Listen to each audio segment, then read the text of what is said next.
Darkcast Network. Welcome to the dark side of podcasts. You're going to have a lot of pain points in life. But what if we start thinking of our pain points as new opportunities?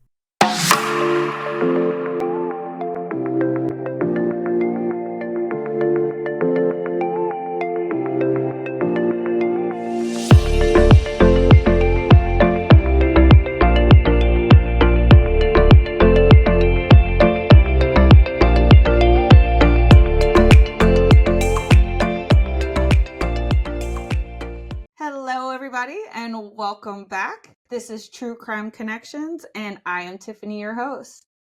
This week, we are talking about neurodivergence, genetic coding, and the cycles of abuse. Today, my guest, Victoria Danielle, is here to share her story. Hi, Victoria. Thank you so much for being here. Tiffany, super excited to be connecting with you. Thank you. I don't know where you would like to begin in your journey. Sounds like you have had one hell of a journey. Well, girl, it's been a journey, that is for sure. Yeah, wherever you feel comfortable, where you would like to jump in, feel at home. This is your floor. Perfect. So I guess I could start with a little bit of backstory about me. So as Tiffany said, she referred to me as Victoria Danielle. My biological name, my given name is actually Victoria Benson. But as part of my reinvention, post-trauma, post-abuse, I've actually just made a very recent decision to start going by my first and middle name. It's just kind of a way to like make separation and separate my identity from my abusers. So I wanted to start there and say, just kind of get that out there, because I know that, if people start searching or trying to find me under Victoria Danielle, they're not going to see much, because that's a very new development. So, gosh, where to start? It's so much. So there's so much. I'll share a little bit about my background. I'll try not to get too deep into it because, like I said, I got a deep, chaotic, wild story. But my experience with trauma and abuse stems from birth. So I was born into a really chaotic and dysfunctional family. I had a mentally ill mother, a father who I believe is also mentally ill. My mother was an addict. My father went through phases with addiction. Neither one of them were fully present or consistent in my life. And it was a really violent environment that I grew up in. So my mother, she had lots of aggressive tendencies. My father had lots of aggressive tendencies. There was a lot of domestic violence. My mother had several different boyfriends who, I would witness beat her. There was one time that I remember my mom and one of her ex-husbands, they were arguing and they were in the garage, and I remember him picking up a can of gas, like a gas can, and just throwing it all over her, and then backing her into the corner and flicking a lighter into her face. And me as a 7-8-year-old, witnessing that. And so, that's just one of many, many examples. My experiences were not people just fighting just to fight. My experiences were people did not know when to stop fighting. And there were so many times that I was so afraid that I was going to witness someone's death. And so, that kind of abuse, that kind of trauma obviously affects a person. Growing, to say the least. Yeah. It was not a healthy environment, for sure. Like I said, I did not grow up with my parents present. My grandparents are the ones who primarily raised me. My mother pretty much couch surfed, or occasionally she had boyfriends that she stayed with for periods of time. But she was frequently in and out of my grandparents' house. So I saw her fairly often, but she did not really hold the mother role. And she wasn't the consistent caretaker. So the relationship with her was pretty troubled. Now, my father, on the other hand, really interesting dynamic there. We lived on the same road. He lived about a minute down the street from me my entire childhood. And he was a firefighter, so very small rural town. And I remember, as a kid, like watching his car go by like multiple times a week, all the time. And like wondering when he was going to stop and see me. Like, when was he going to stop and pick me up? And, looking back, that was another form of abuse that I don't think is talked about enough, which is when kids are utilized as pawns and, parents are pitted against each other. And then there's this whole entire like subconscious manipulation thing going on. And it breeds a lot of shame. So me as a kid, feeling like I was always in between a lot of adults that had a lot of problems, feeling like I would be, in trouble or offend someone if I showed too much attention or got close with certain family members. That kind of trauma is unique in the way that like it just always made me feel like I had to be responsible and show up for everyone. Like I could never reject anyone for my own purposes or my own needs. And I think that people understand that obviously big T trauma and, having, those big domestic violence things or the main dysfunctional, chaotic, the typical experiences that you would think about that lead people into domestic abusive relationships or marriages as adults. I think everyone's kind of familiar with that and how that plays out. But I think it's less talked about how those more subtle dynamics, like, the animosity between parents and a child being in the middle, or, custody battles and children being brought into it. There's a lot of shame bred out of that and a lot of people pleasing because kids love their families no matter how dysfunctional or chaotic they are. Like they don't see the negative, the wrong that badly. And when they feel that they're being put in a position to where they have to choose someone, there's a wrong choice. Like they can't, there is a wrong choice at the end of the day in someone's eyes. And, that forces the kid into this position of not being able to be honest with how they truly feel about a dynamic or a relationship or a connection with someone and who they want to spend their time with, because they're made to feel like their job is to please or, not reject their primary parent or whatever the case may be. So I think a lot of that kind of led into my future relationship.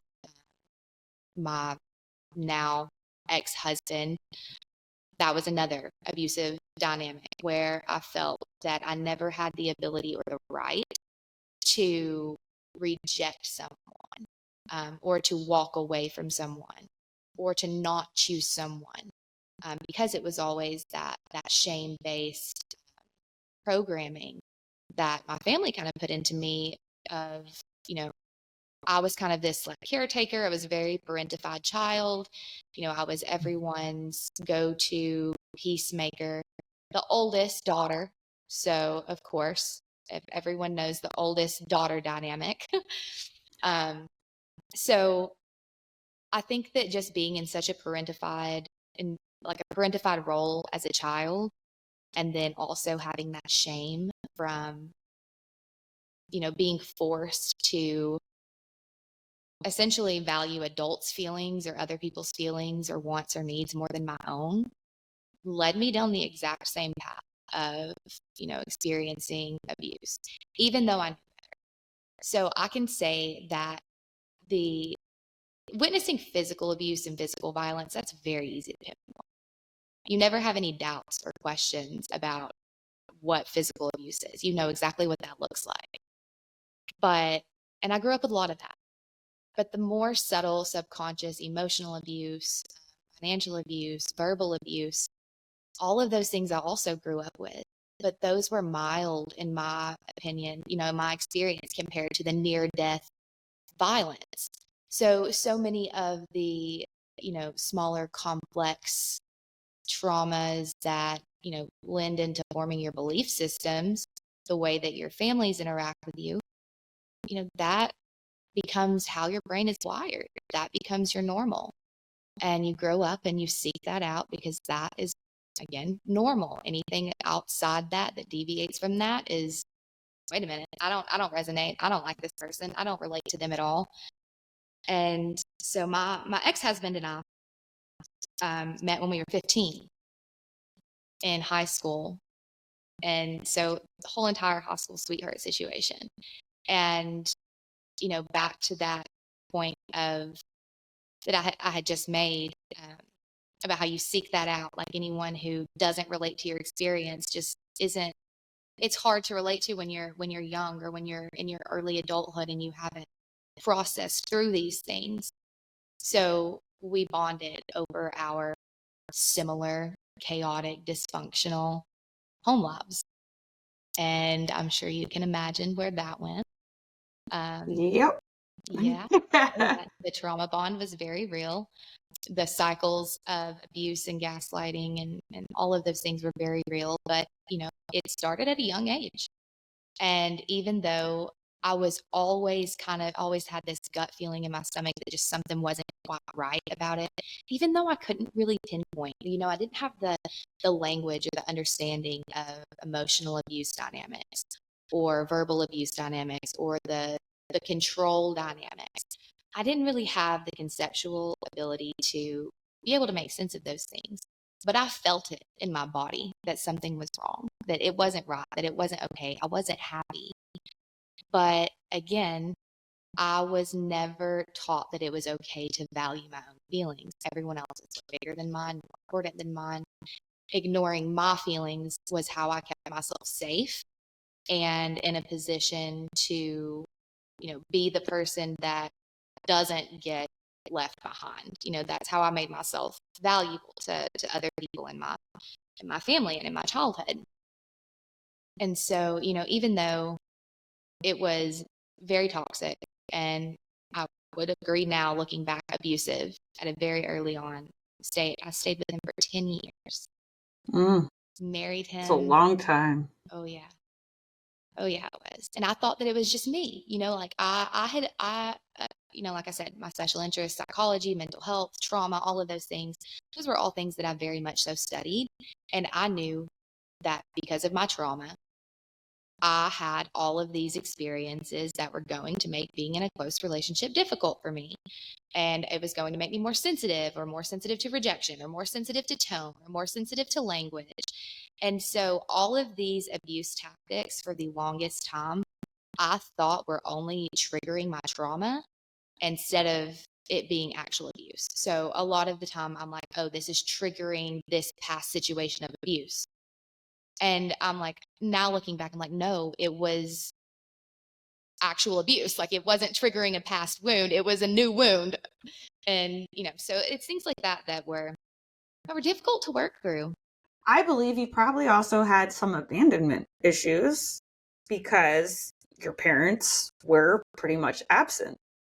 And you kind of wanted to latch on to somebody who showed you the attention, showed you what you wanted to see, even though it wasn't always the right things they were showing you. Right. He was still showing up. Yeah. Yeah. And, in the early stages of an abusive relationship, everyone will experience that initial honeymoon stage. There's lots of love bombing, lots of those things.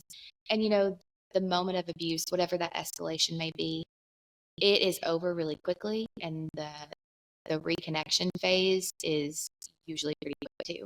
And right back to that love bombing and gaslighting. And so, I'm sure, it's pretty interesting how our brains kind of get addicted to that up and down, that the dopamine rush of abuse, right? And serotonin rush of violence, all of those things are like straight drugs in our brain. Like our bodies become to the point where we're basically craving it. And, a lot of times that's why people will subconsciously stay in those situations or go back to those situations. They leave and they feel this crazy dopamine and serotonin crash because there's nothing in their environment that's activating their nervous system. And, we stay activated and dysregulated and in a state of just absolute chaos when we're in these abusive dynamics. And then we think that that's our normal the longer that we're in this abusive dynamic. Even when you're not actively experiencing abuse, you always have that activated system. You're always on guard. So when you're not on guard, you're like, ooh, everything feels really strange.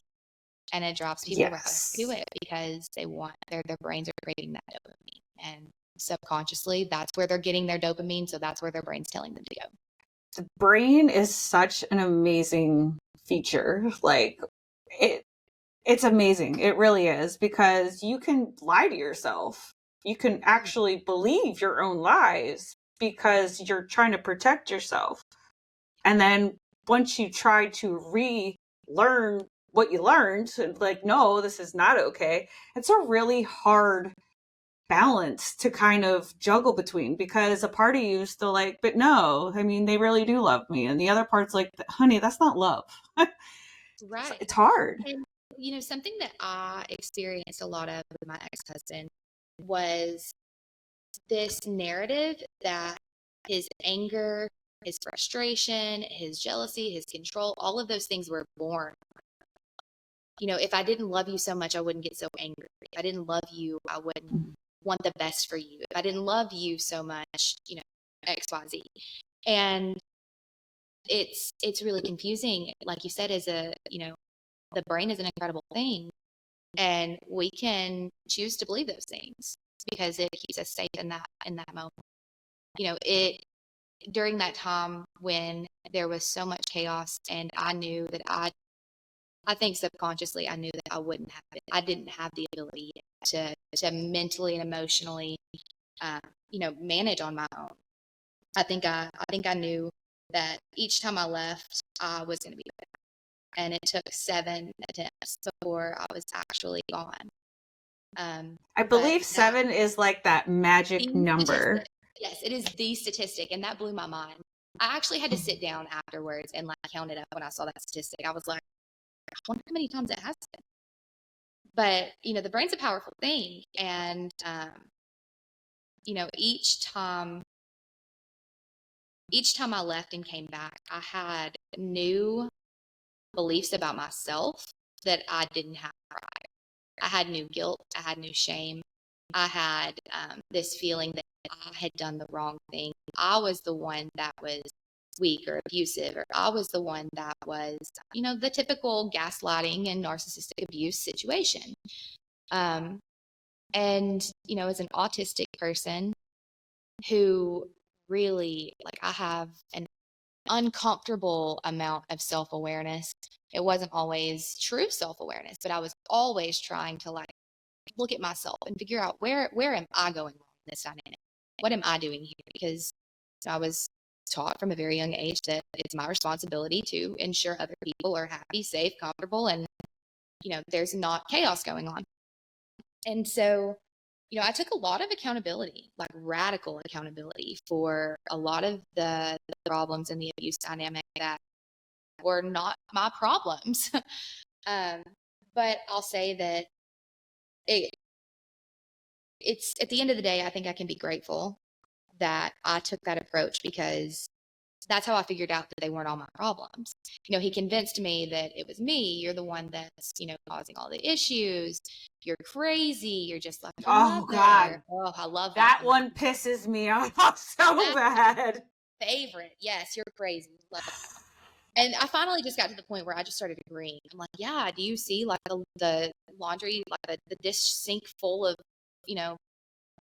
medications I have to take for my brain every day? Yeah, fine. I'm crazy. If that's what you think, and you think that's going to insult me at this point, fine, sure, I'll take it. You're still acting like an asshole. You're still being abusive, regardless of whether I'm crazy or not. Anyways, so after that convincing, I actually took it very seriously and went to therapy. And I was 100% willing to work on myself. By that point, I had, a baby with him. We had a life together. We had bought a house at a young age, baby at a really young age. Basically, rushed through the early adulthood experience because, I don't know, I think it was painful for us to stay still or patient because there had to be chaos or else something was wrong. So when I'm not sure. I'm not sure why we thought that adding a baby was the right kind of chaos, but we did that. I think honestly, I mean, you might have done all that so young because in a sense you guys wanted to keep each other. You I didn't think want the other one to go anywhere. I So think it's that like, it okay. was a lot of convincing on his part. Like I remember, we had broken up several times. Like right after high school, when I was 16, my mother had committed suicide. So I was going through a lot of depression about that. I was just dealing with a lot of my own feelings and trying to work through myself, figure myself out. So we had broken up several times. The last time we had broken up before I got pregnant with my daughter was right after our engagement. We'd been engaged for, I don't know, maybe 3 or 4 months. And all of a sudden, we're young. All of a sudden, he's got this Folgers coffee tin and he writes baby fund on it and puts it in like our top cap. And like once he's like really pushing for like a baby and a family and like, let's do this, like we can do this. And, I was at first like super like uncomfortable and weirded out by it. And so I kind of like pulled back. I felt like we were immediately settling. I felt like I was immediately settling. So a couple more months went by and we split. We broke off the engagement. It was a whole, of course, crazy, entire emotional, chaotic thing. He had never been abusive, like physically abusive up to that point, but I always had fears that he would become that way. And so we split for several months and then got back together. I think it was probably 4 or 5 months in. And within weeks, he was back on the baby thing. And of course, we're in that love bombing phase. We're like floating on dopamine and serotonin high. I don't know about him. Oh And yeah, he was too. instead of making a decision, it was just, lack of prevention. And next thing I know, having a baby.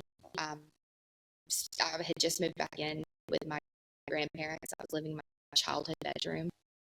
And within like 6 months, we had moved into a house, got vehicles. Like I was ready to go. Like I was ready to level up for this kid. I'd started a job at a staffing agency. It was a really good job. And then I got promoted to like a branch manager position and then started working for another staffing agency. So like went from serving tables to working a 9 to 5 desk job, making pretty decent money. And I thought that, we were going to be good. Things were going to be fine. All of the toxicity from before was us being immature. We were young. We had to go through it. We just had some growing. And I say we because I had my fair share of toxic tendencies too. I didn't come out of my abusive, chaotic, dysfunctional childhood unscathed. I definitely had some toxic codependency going on, trying to control other people's emotions, by people pleasing, all of those things. And not a lot of that's not genuine. People pleasing at the end of the day is a manipulation tactic. And the person that's being people pleased is aware of that, and it never feels genuine. It always feels uncomfortable. So those were some things that I was aware of that I was toxic in myself. And of course, his verbal abuse and emotional abuse. He had a bit of a temper problem. But getting back together, I was, over the moon. Things were going to be fine. It seemed like we were growing up. We were maturing. Within a year, we had bought a house. A year after that, we had sold that house and bought another house, and had moved about an hour away from our hometown, and then moved back. And when we moved back, that was like the turning point, like the tipping point, I think, for him. There were several years where things seemed really good, really decent, stable. But moving back to our hometown, and I think being around that environment, being around those triggers, being around his family who were addicts, I don't know what clicked or snapped in his mind, but he just became a different person. Started drinking very heavily. When he would drink, he would get really aggressive. He was not a happy drunk. He was a mean drunk. Had several run-ins with police and drinking and whatnot. There were several times that I had left the house because I was uncomfortable when he was drinking, and he started being aggressive or trying to do intimidation tactics. And so, it kind of just continued escalating from there. He would get angry and his reactions would be, just over the top, violent reaction. He would throw things, slam things, punch walls, slam doors, call names, like screaming at the top of his lungs. And it was always terrible. And I remember just feeling so just small through all of it. Not even too small to even do anything about it. Too small to say anything, too small to tell anyone, too small to go anywhere. Just like this teeny tiny little person just stuck. And so that dynamic continued for several more years until it hit its peak in 2023 last year, which was actually a year ago this week. Would have been the first time that he actually became physically abusive. And the first time it happened, he did not hit me, he didn't slap me, he didn't punch me, he strangled. He strangled me. I do not even know how to explain that kind of fear. I watched my grandfather strangle my mother when I was very young. And I still to this day remember, the veins popping out of her forehead, the bulging of her eyes, how purple her face was. I can remember the straining. I can see that very clearly. And so that experience triggered me so badly that I essentially just I think I just dissociated.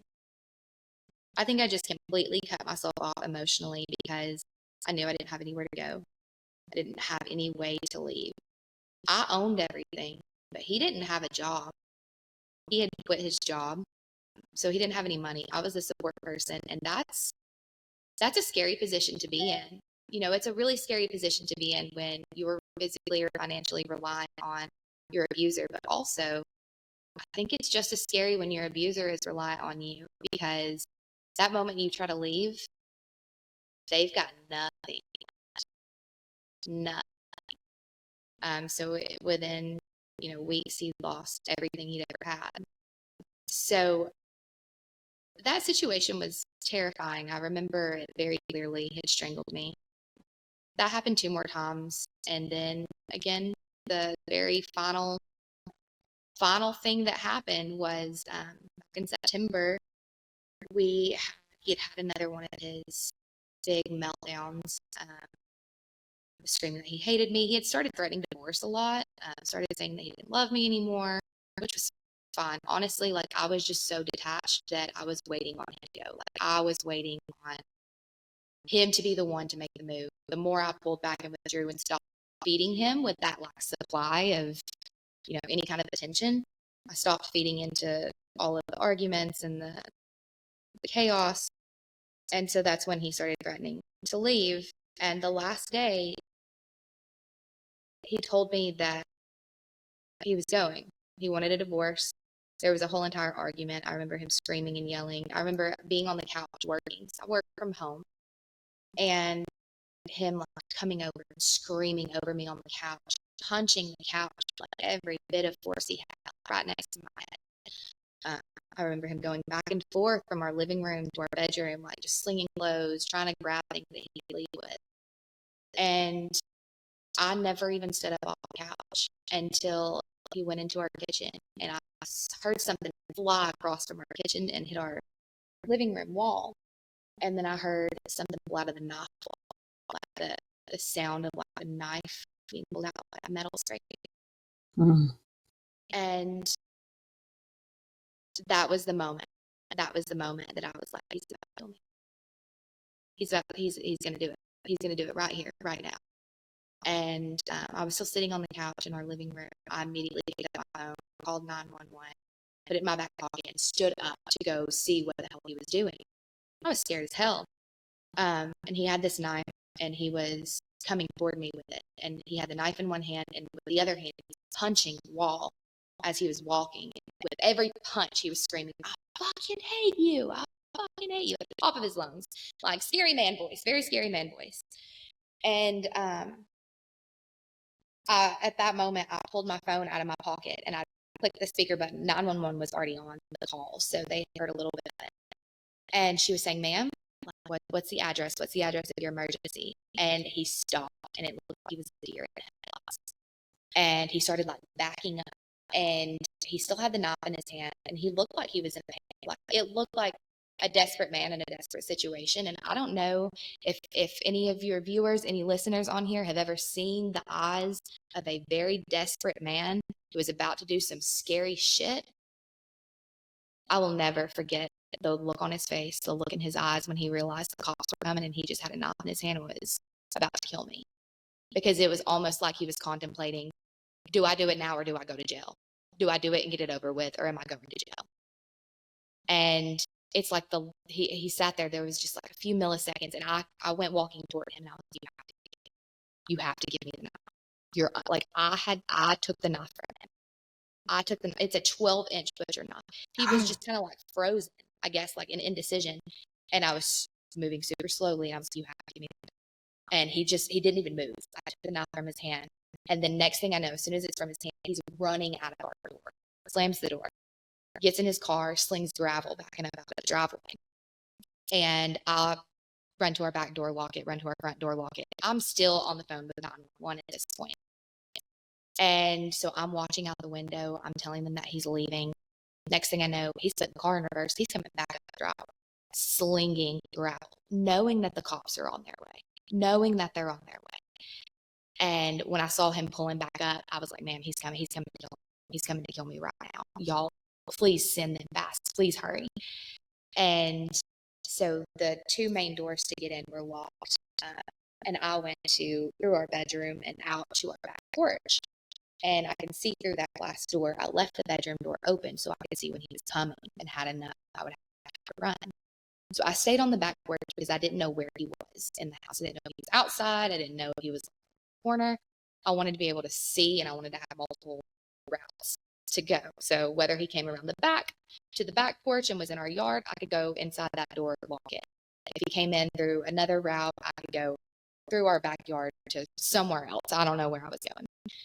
But I could hear him at first, like banging on the front door from the back of our house, beating it, punching it, screaming. And then it gets quiet for a little bit, for like, I don't know, maybe a minute.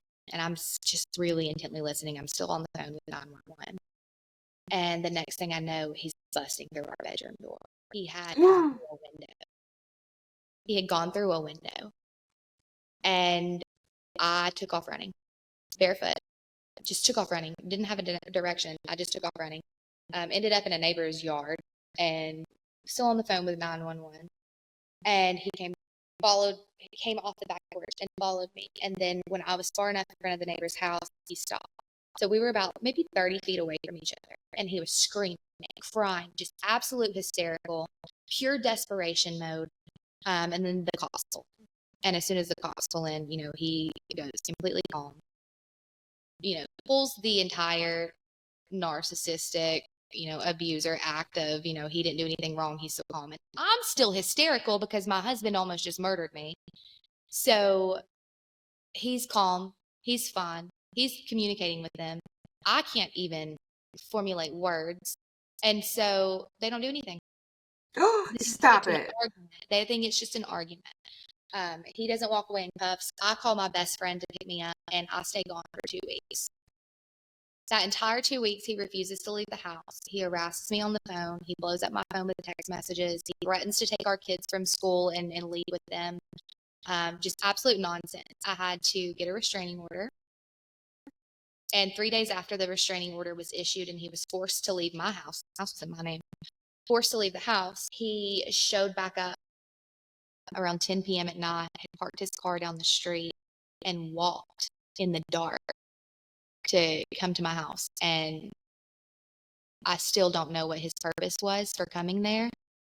But I had a neighbor who actually ended up being his family, who had told me, if he shows up, you call me first.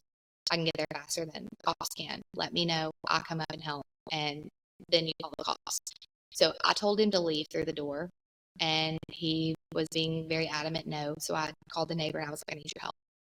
So the neighbor came up, and next thing I know, my ex-husband is full on assaulting this man. Like, they're fist fighting on my front porch. They're still fist fighting when the cops pull in. And this is an older dude. Like, he's probably in his 50s. And my ex was in his mid-20s, late 20s. So, and my ex is a pretty stocky dude. Like, he's strong. He doesn't really know his own strength. And yeah, so the cops pull in, and the cops coming out like with a flashlight, screaming, "Stop swinging! Stop swinging!" I don't remember what it was that he was screaming, but he was telling them to stop fighting. They were still fighting with the cops in the driveway and everything. And so he went to jail in handcuffs that night, and I have not heard from him since. Since that night, I have not seen him. I have not heard from him. I stayed in our hometown where we lived in the same house for several more months. I was willing to cooperate with, some sort of co-parenting if he got anger management classes and went through therapy. Well, I found out soon after that he was on drugs, suspecting meth, but I don't have any confirmation of what actual drugs. But so that obviously escalated all of the abusive and violent behavior, all of the aggression. So yeah, it ended that day after 10 years of absolute hell, and continued to feel like hell until I just ripped the Band-Aid and packed my kids up and moved to a new city a few hours away. Changed my phone number. He doesn't know where I am. He doesn't know how to get in contact with me. If he tried to, I would, again, just have him arrested for breaking the restraining order. But it's one of, I'm not very far out of this, to kind of say the least. I'm not far out of this. And when I say that the amount of power I feel now compared to how I felt then is indescribable. It's only been about 6 months, and I don't even resonate with the version of me that was in that marriage. I don't resonate with the version of me I was 3 months ago. Because I feel that when you're in that growth mindset and you're willing and ready to heal, once you start removing barriers, it's like that growth just happens. And that was my final barrier. That abusive relationship was my final barrier. And it's like once it was gone, now I'm not going to sit here and say that it was easy. It was not easy. I have spent so many nights screaming, crying. I sat alone in my house for months, did not leave my house. Me and my children, we went to school and back. That was it, because I was terrified of running into him in public. I didn't sleep. I didn't eat. I lost like 70 pounds, and I get complimented on my weight loss all the time now. And they're like, "Oh, you look so good. What did you do?" And I'm like, abuse. So, that tends to happen to you. I like to make dark jokes. It makes other people uncomfortable, but if it makes them uncomfortable, then I know they're not. I get it. Sometimes a breakup could be the best diet. Honestly, like, I lost so much weight just from pure self-neglect, and the weight loss was over the year of abuse. But I feel like I just it seems as if that relationship, that dynamic was the barrier to me being able to grow past all of my own childhood traumas, my own adverse background experiences.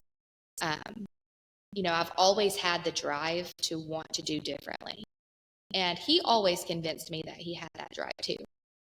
So, one of my big, values is the fact that I want to break these generational cycles.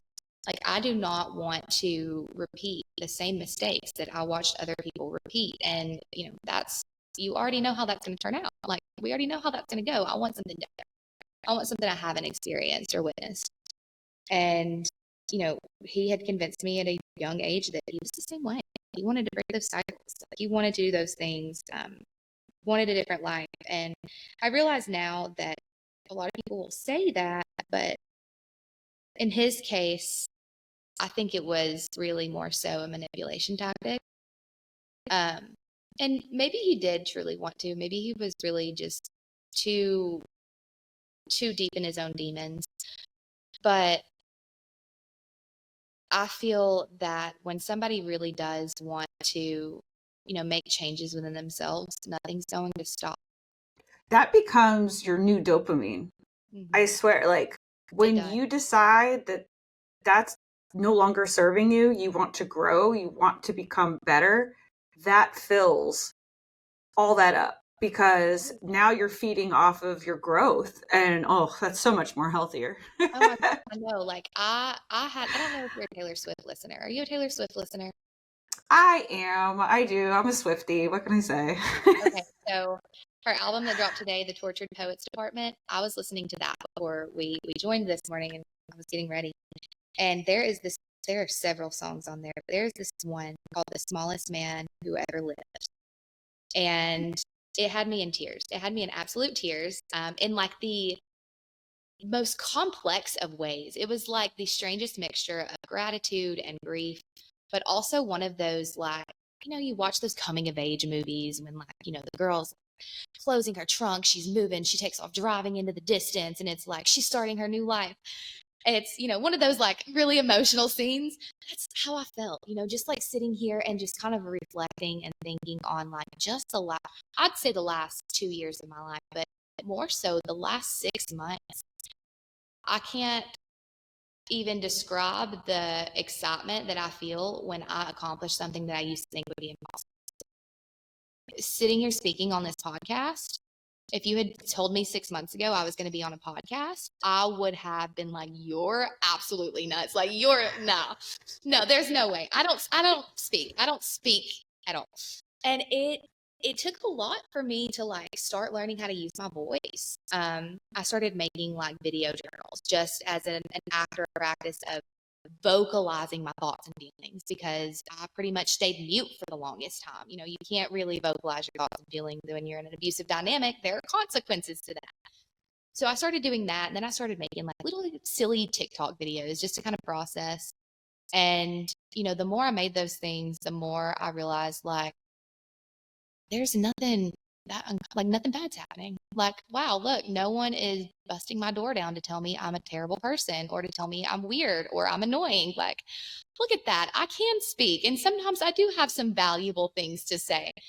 And, it started this whole development of, just, I would say my radical reinvention. That's what I like to coin this little era of my life, is my radical reinvention. I would say, like I said, it started about 2 years ago, but I would say it's reaching its peak, and it has been for the last 6 months. And today I just had a moment as I was listening to that song of gratitude when I realized like that chapter of my life is coming to a very clean end. The house I owned, I will close on the sale in 2 weeks. From that, I'm able to take care of a lot of the things that were left over and messy in the divorce. I was able to move to a new city. I've only lived in my apartment for about 3 months, but I'm getting ready to move out of this apartment into a house. I just launched my coaching and consulting business. I'm by trade, I'm a corporate HR person, but I'm now a corporate dropout. I'm pursuing creative pursuits. So I'm launching coaching and consulting. I've got a photography business. I have a media and branding business. All of these things I've done for years, either freelance or working for a company. And, this entire experience gave me like the belief in myself that like, I can go do that too. Like, I can go do this on my own. I just survived some of the most intense trauma. If I can do that, I can do any hard thing. And so I've been doing that. I've been here for a few months now, and I've gained a few photography clients, corporate photography clients. I've had lots of networking opportunities. I've met some people in Atlanta that are going to be on the podcast. I've started, collecting a lot of my writing through the years. So I've always been into poetry or just journaling. And I've started pulling together lots of pieces of that I've, had since I was 14, 15.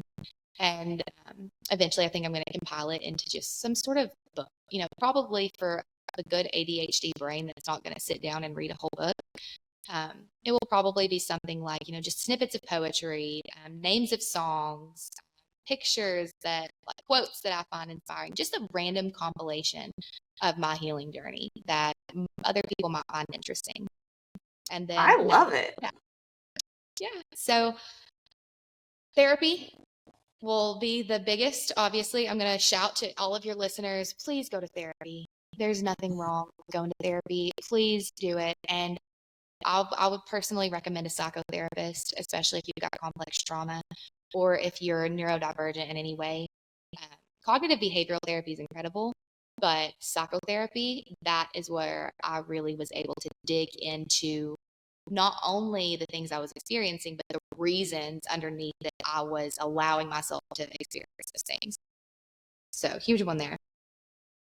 Isn't that mind blowing when you can sit back and be like, holy shit, this is why I do the things that I do. This is why I've put up with the things that I put up with. This is why I act the way I act.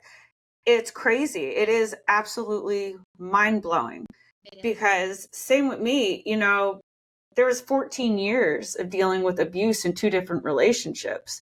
And you really do have to reinvent yourself because if not, you're just going to stay exactly where they wanted you. And that's not good for anybody. Yeah. I like to say that I've pulled myself apart at the threads. I picked myself apart at the threads and then wove a new person. And every time I feel like I've leveled up, like I've reached a new level, I have I call myself, I'm currently on Vic 7.0. So Vic 6.0 was when I moved to Atlanta. Vic 7.0 is now happening currently, where I'm actually launching everything and pursuing the sharing of the story, the storytelling on all of these creative side businesses. Do you find yourself bored at work while eating your lunch? Do you watch the clock waiting for work to be over? As you're sitting in meetings, do you find your boss's voice sounding like a howling banshee? Then don't wait another minute. Tune into the Paranormal Peeps podcast. We are ready to entertain you. Vic 5.0, she had it rough. She had a rough time, but she was the end of an era. She was the turning of an age. So I can't wait to see Vic 8.0 or Vic 9.0 because I know we got to keep going. It doesn't stop at 7. So I'm super just thrilled to continue the growth and the experience of picking yourself apart. I don't think ever really stops. At least in my experience, it hasn't. But Nope. You learn to be, and instead of picking yourself apart, you learn to just be. It becomes just sort of an awareness instead of an act. Because I feel like I used to put a lot of intention behind, why do I do the things I do? Let me dig into this behavior. Let me dig into this reason. Why is this upsetting me? And now I just kind of experience my emotions and I let them pass. I acknowledge them. I spend some time with them. If I'm feeling triggered by something, I might really lean into that. But for the most part, just the letting it pass phase is the most important. Not every emotion requires an action. And I think that's where a lot of people, mess up.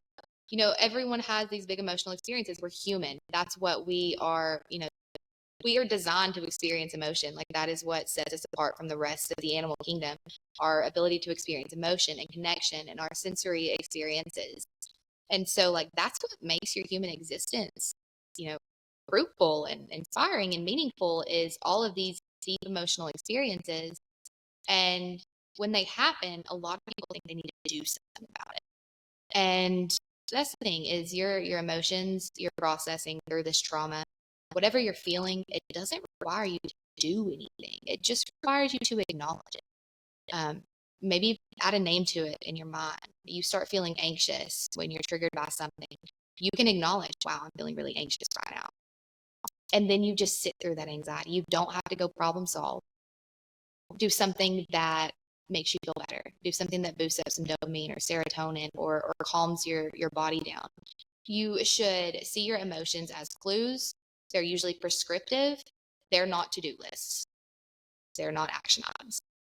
And I like to reinforce that to everyone, because for me, for the longest time, every emotion I experienced was an action item. I love that. I really do. I love that. It's so true. So true. It removes you from yourself. And, I think that the more I leaned into those negative emotions and those negative feelings, I truly believe that my capacity to feel the positive feelings grew with it. So it's the more I got comfortable with my dark feelings, the more grateful and present I could be with those lighter feelings. And coming out of dissociation has been quite an experience. Like once you're no longer in that constant fight or flight stage, you just experience the world differently, like in a sensory way. I've noticed that like sounds are different. I'm experiencing lights differently. Just my entire human experience and existence it's almost starting to feel like it's me and not just the symptom of trauma. I used to feel like I was just a walking trauma response. And now I feel like I'm a whole intact walking individual badass who grew through some shit and pulled herself out of the mud. And Yeah, you so, are. yes. I love that. You are a badass, and I am so proud of you. Like, seriously. Thank you so much. It's Yeah. been a journey, but I think that I'm just continuously humbled. And, being proud of yourself is an important part of it. As an abuse survivor, abuse victim, whatever label people want to give themselves, I know everyone has different varying levels of comfort with those things. But I feel like regardless of that, just the acknowledgement of being in an abusive relationship is hard as shit. That's like one of the hardest things you can do. That like requires so much strength and endurance and resilience. Like if you can be in an abusive relationship and survive your way out of it, then you can do pretty much anything, because that is the hardest shit. Starting your business has nothing on that abusive relationship. Going to the gym has nothing on that abusive relationship. Making sure you eat well, getting enough sleep, taking care of things that need to be taken care of. Nothing feels as difficult as being in that relationship does. Nothing is as Absolutely. difficult.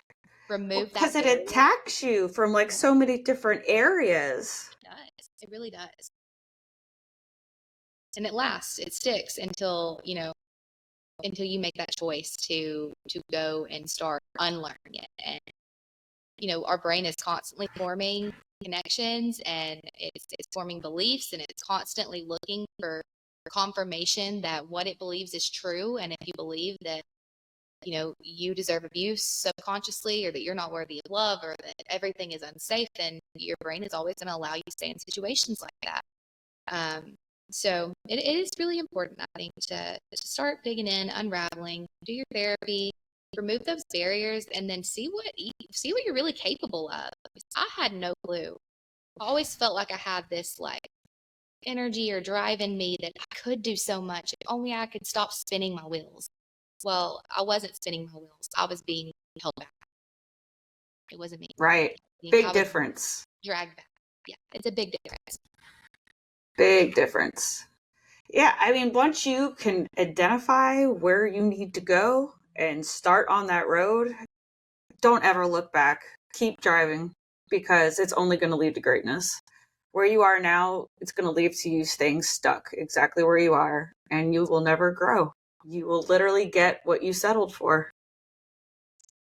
I think something else that I'm having to work through now, as an after effect of all of that, is some trust in myself that the other shoe's not going to drop.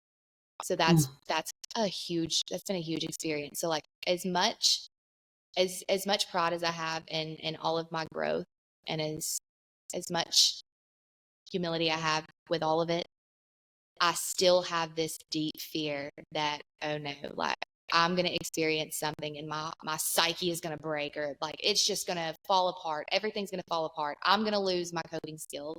I'm going to regress in some way. I'm going to hit burnout and not be able to function as a human.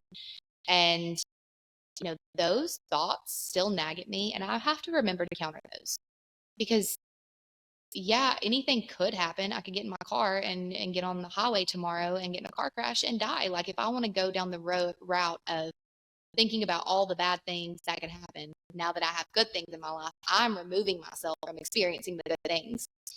The more I worry about the other shoe dropping, the more I waste my time and energy on that, the more I'm removing myself from the experience of the shoe not dropping. It's like Right. you put yourself through it twice. So I've really been working on undoing those thoughts, and learning to trust my own path, my own intuition, and my own gut about things. and being able to make decisions and be decisive about what I feel is best for me, without that decision paralysis and, rumination of how is this going to affect? What are the consequences? How will I be hurt by this? Now I don't have to think in those ways. It's like everything I do has this underlying foundation of like self-love and growth underneath it.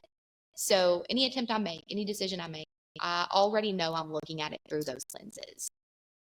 And it's like everything I am doing at this point, I tie back to self-love in some way. If I can't prove that it shows that I love myself, I'm not making that decision. There you go. You got to give yourself grace too, because I mean, this is going to be lifelong. There's going to be triggers that you didn't even know were there. There's going to be things that you are going to have to constantly relearn or learn for the first time. So you got to give yourself that. You can't expect, especially in your case, come on, girl, like it's been 6 months. Like, you can't be like, oh, I should be perfect. Yeah, no, that's just not reality. It's not going to happen. And, something that you mentioned about, having to learn is grace for yourself. That's been a big one I've had to learn. And, once I separated from this marriage and I was sitting in the wreckage of my own life, everything around me, all I could think for the longest time was, how did I let this happen? How did I let this happen? And I was blaming myself for, making the decisions and being in this environment and staying too long. And all of these things where I was just taking full accountability for what happened to me. And I had to counter that because, like I had to learn some grace. Otherwise, I wouldn't have been able to work through it. Like I got to a point where I was like, I have no choice but to work through this in a way that does not instill more shame and guilt and lower my self-worth, because I'm already as low as it can get. It's already as low as it can get. I just started leaning into like delusional positivity. Like I'm not kidding. When I say delusional positivity, like something bad happens, some inconvenience happens, guess what? I'm countering that with, it was some kind of divine intervention from the universe to make sure this thing didn't happen later. Like I'm always countering, and like and it really has like began to rewire my brain. Because everybody has life shit that happens. Your life stressors happen. Every time one of those comes up, I'm able to be like, okay, A, what's the lesson here? What can I learn from this about myself? And B, this is totally just protecting me from something else in the future that was going to be bad. So let's just believe that. Let's just believe that. And it works. I like it. It's in a state of like I said, delusional positivity. It's different from toxic positivity. We know that it's delusional. Toxic positivity is delusional positivity. They just don't know it's delusional. I'm gonna start using that. It's just my delusional positivity. I have lots of cool little words like that. So delusional positivity is one that I love to say. Gritted teeth optimism is one that I love to say. Because I feel like that was me for like the last like 4 or 5 months. I'm just like gritting my teeth and smiling, and I'm like, it's all gonna work out. There's no other option. There is no other option. So I'm just gonna grit my teeth through it. And instead of coming at this with there's no other option, I'm coming at this with, I get the opportunity to level my life up because now I have a blank slate. Right. And that was my gritted teeth optimism stance for a hot minute. But yeah, I got lots of weird little quirky phrases that sprinkle into everything. I love it. I love quirky. I'm quirky. Right? Like, we can't be boring. Like, at the end of the day, if you don't have quirks, then come on, find some. Find someone to pick up. Find some. Go to the quirks. Do something, because like we need a little bit of entertainment. This is 2024. The world's in flames. Like, come on, y'all. Let's just be weird. Let's be full weird.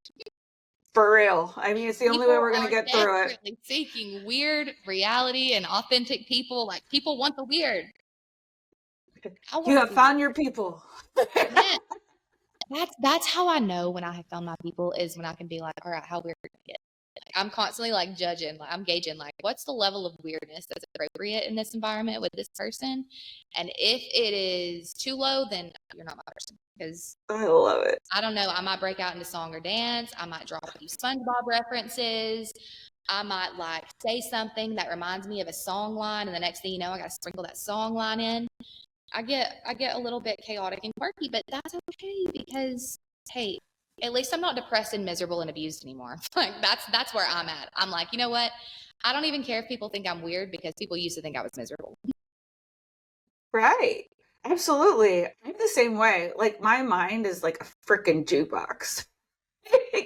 I can think of songs How before many you know it. songs I'm are just playing like, at once? right, That's dancing me. out of nowhere. People are like, "What the hell's going Do on you have here?" It's ADHD? like, I'm curious. Do you have ADHD? I do. I knew it. I knew it. As soon as you said that, I was like, yeah, part of the fam. We got it. We got the same brain, the spicy brain. Yep, got it. And I don't mind it. I Well, don't. I I love embrace it. it. Like once I was able to pinpoint it, I didn't get diagnosed until last year. I'm going to say that was a huge part of my recognition era. Was my dual diagnosis of ADHD and autism at 25 years old. And holy shit, when I say like not only I learned how to stop working against my brain and like working against the way I operate and instead working with it. And now instead of just feeling like I've got like dysfunctional chaos going on with people that are up there driving the boat, now it's like I learned how to work with it. Like I now can bask in my creative ideas. Like I follow them. I know that they're not going anywhere. Like it's just been really interesting to kind of study myself. Like I feel like it helped me create this separation of me, who I am as a person, versus my brain as an organ. And it's like I feel like that was pretty monumental. Is like that separation of you versus the brain who's just doing its job is so valuable because like I had to keep reminding myself when I was going back through triggered states and like searching and ruminating and all these things. Your brain's job is not to make you happy. It's not to make you content. It's not to bring you joy. It's to keep you safe and alive. That's it. Like it's to give you information about your environment that is going to keep you safe and alive. From the moment you're born, that's all it's collecting information about how do we stay safe? How do we stay alive? It doesn't give a shit about whether or not you're happy. So understanding that your brain's just an organ with a job, like you don't have to, you yourself are a different, there's an essence there that's different, that's underneath all of that. And, the more that you let your brain run the show, it's just, it will because it's going to constantly seek confirmation of every bad thing that's ever happened to you and the truth that those beliefs are real or reality. And so, we're no more the thoughts in our brains than we are the air pumping through our lungs or the blood pumping through our veins. Like it's just an organ. It's just an organ at the end of the day. It contains information. We determine how we utilize that information. There's an essence underneath that. So yeah, like understanding that separation was a big part of my post-abuse healing too. And honestly, being in the abuse also, understanding how my ADHD kind of played into it, how there were so many things that I would miss because I would get in ADHD conversations can be rough sometimes, especially ADHD arguments can be rough because you can lose track so easily because your brain is just processing so fast. And when you're in an argument with someone who is actively gaslighting and manipulating you, you're following their train of thought, not yours. You've already lost yours. And before you know it, you're confused. And like that's very typical for any kind of abusive dynamic. But when you've got ADHD, it's like, wait a minute. Like you are so much more confused because you walk away and you're like, I don't even know what the fuck just happened. Like you're still trying to process and the only thing you're taking away from it is the abuse that happened. And you don't even remember what exactly it was that you went to, be upset about. Now you're just upset about being abused for being upset. So that was the ADHD thing is interesting how ADHD and autism kind of play into abuse dynamics. for sure. Oh, for sure. Because it changes your brain. It changes your ways of thinking. So we think differently than other people. Yeah. And that's okay. And for me, I've found, that ADHD and autism makes me it. I don't think so much now because I've got that self-awareness, but there's this level of naivety that I had. I tend to believe what people say, not so much anymore. I've learned some lessons, but I tend to take things at face value if people appear to be honest. So someone that's lying directly to my face, if they look and feel authentic and their story checks out, like I might not have any like qualms about that. I might be really easy to manipulate. And it might be really easy to, like over a period of time, morph this entirely different like dynamic because of that manipulation. And the pattern recognition, being able to understand things. And also, people tend to say that autistic people, have a hard time with empathy. I do not. I'm like hyper empathetic. And so the empathy for my ex-husband paired with the pattern recognition of mental illness and abuse dynamics and trauma outcomes and trauma responses, it's like I could not view him as all bad because I knew that it was mostly his trauma driving the boat. But then I continued to have to counter myself eventually and be like, you know what? That doesn't matter. Like all abusers are probably traumatized at the end of the day. It doesn't mean that they're not abusive. And there was this version of me that couldn't stop seeing him as like this wounded little boy that was just angry at the world because he was so unloved. And that kept me stuck for a while mentally and emotionally because I felt so much responsibility with that codependency stuff I had going on. But with the empathy, the autism and the empathy, I don't think that I don't think it's a normal level of empathy. Like, I feel like I genuinely, physically, full on feel what the people are in my environment are feeling. And like, I think about things from their perspective and I'm always trying to like understand and like pick apart people's brains and their thoughts and try to make sense of, why they are the way they are. And I could understand how each of my ex-husband's behaviors formed because I knew so much about his history and his background. So it was so hard for me to remove myself, like to separate those things.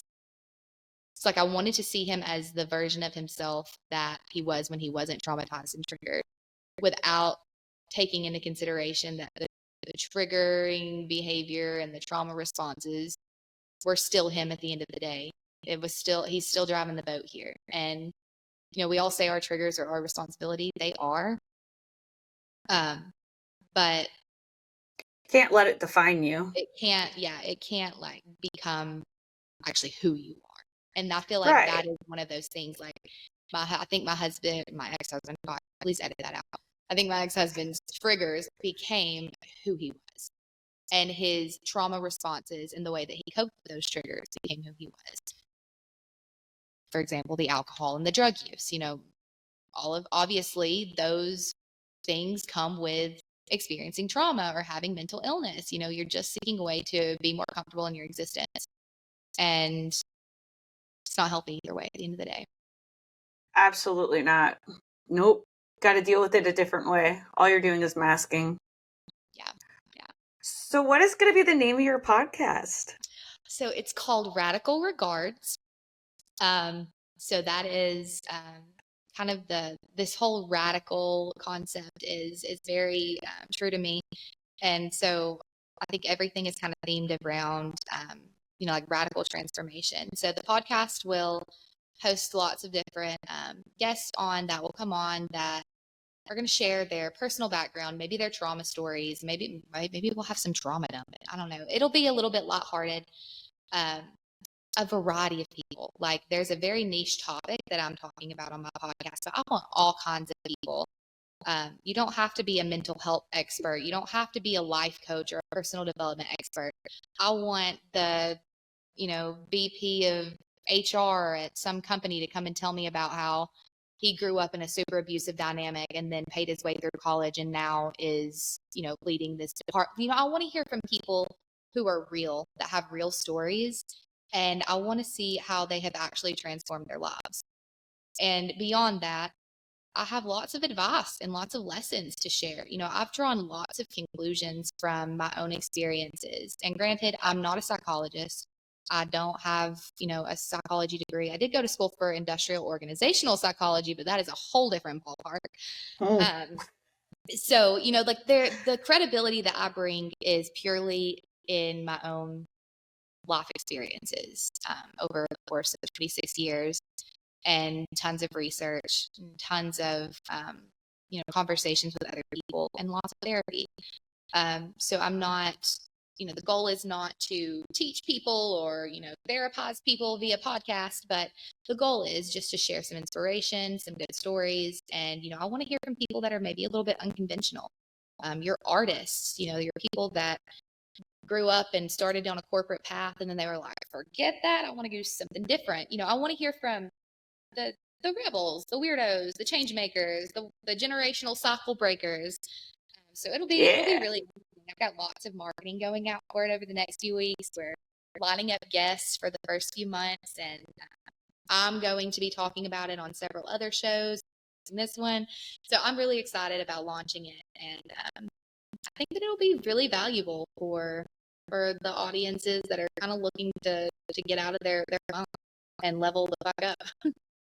Absolutely. I mean, that's pretty much what my podcast is. I talk to people, all different kinds of backgrounds. We talk about what you've been through. We talk about where you are now. What did you learn? What worked for you? What didn't? Because there is so much shit out there. we got to be in the know. We got to learn, and we got to grow. Mm-hmm. At the end of the day, I feel like that is what we're here for. If you're not learning, if you're not growing, if you're staying still, you're staying stagnant. That's right. Can't do that. Being a person in the world requires maintenance. Yes. Well, if somebody wanted to get a hold of you, what would be the best way? Do you have a website or? I do have a website. So my website is radicalvictoria.net.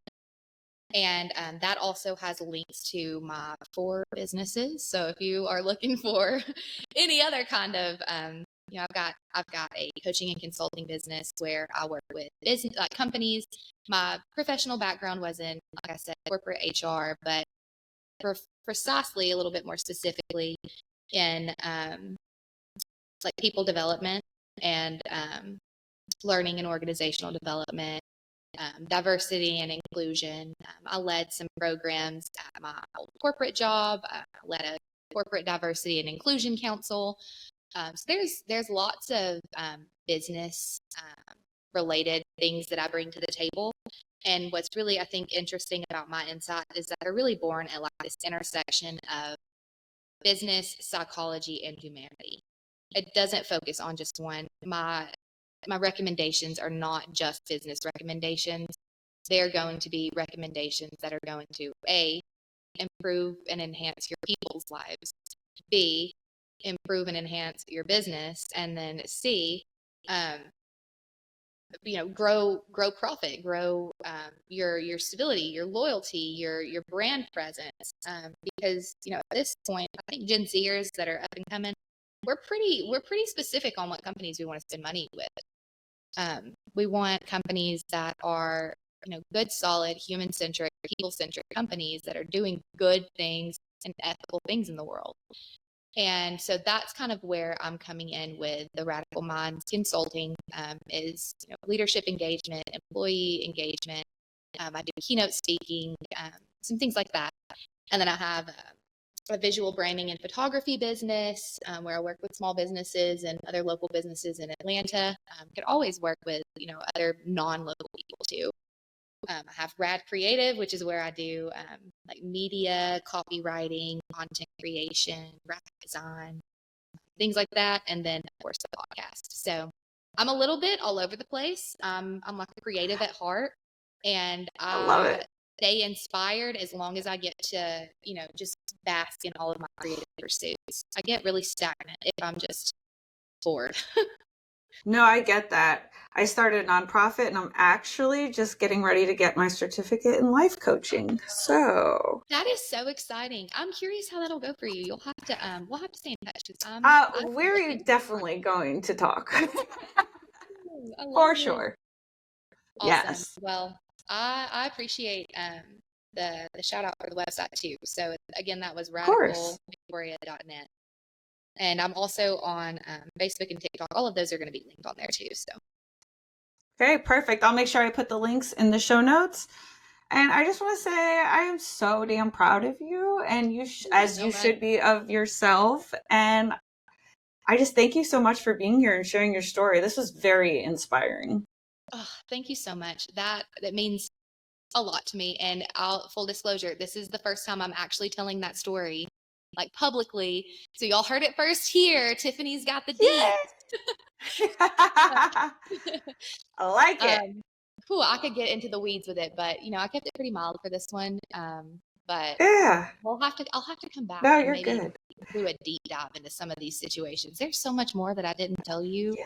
Tiffany. Gosh, I got stories for days. Yes. No, I would love to. Oh my God, so do I. I think we all know somebody who can benefit from this episode. Please make sure to share it with them. And thank you guys so much for listening to my podcast.